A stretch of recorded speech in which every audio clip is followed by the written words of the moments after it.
Tento rok, alebo minulý rok, po výhre v prvej lige 2 roky sme uvažovali znovu vrátiť Nitru na extraligovú úroveň. A pri riešení, aká úroveň extraligová by v Nitre bola želateľná, alebo aká by bola želateľná z pohľadu našej univerzity ako hlavného sponzora a hlavného gestora športu, tak sme prišli k názoru, že bude škola podporovať šport, ale v dimenziách, že ho bude môcť aj určitým spôsobom riadiť a kontrolovať, a tým pádom sme sa dostali trošku do iných pozícií formovania klubu, ako to bolo v minulosti. Začali sme sa spoliehať len na vlastné zdroje. Prvým krokom bolo získanie licencie pod Slaviu SPU z basketbalového klubu mládeže, ktorý je tým nositeľom toho postupu do extraligy, ale došlo k dohode o odstúpení práv a sformovaniu nového klubu.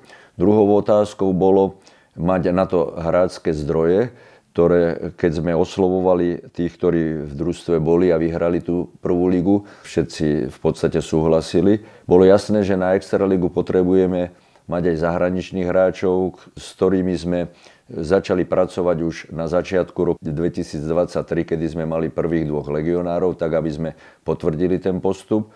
A ďalšou úlohou bolo nájsť na univerzite študentov a zamestnancov, ktorí by boli ochotní a schopní venovať čas a pomôcť na funkcionárskych pozíciách, na zabezpečovaní jednotlivých extraligových zápasov. Dá sa povedať, že ten proces sa rodil cez prázdninové obdobie a podaril sa tak, že sme boli schopní do tej extraligy nastúpiť. Tak našim hlavným cieľom a ambíciou bolo zapustiť korene.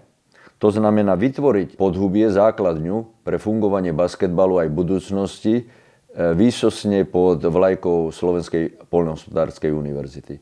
Ja si myslím, že sa nám to podarilo a aj ciele pre budúci rok, nielen pre basketbal, aj pre ostatné športy je. Podobne je volejbal, podobne prvá liga muži vo florbale. Chceme ísť aj trošku po výsledkoch a po lepších tabuľkových pozíciách. A k tomu bude slúžiť už toto obdobie dokončievania tohto extraligového ročníku.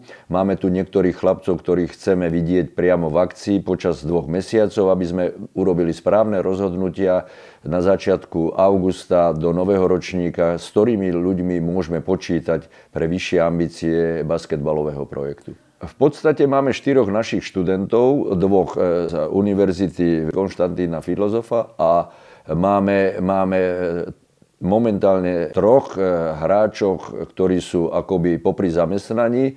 Máme 1 slovenského profesionála a máme 4 zahraničných hráčoch. Káder predstavuje 14 hráčov momentálne. Vychádza to, že tých 9 hráčov je už akoby pripravovaných pre budúci ročník, čo si myslím, že už na toto ročné obdobie február je akože výrazné percentuálne zastúpenie. Ja verím tomu, že do konca júla sa nám podarí to družstvo zosúladiť tak, aby sme ozaj na budúci rok mali aj lepšie výsledkové pozície.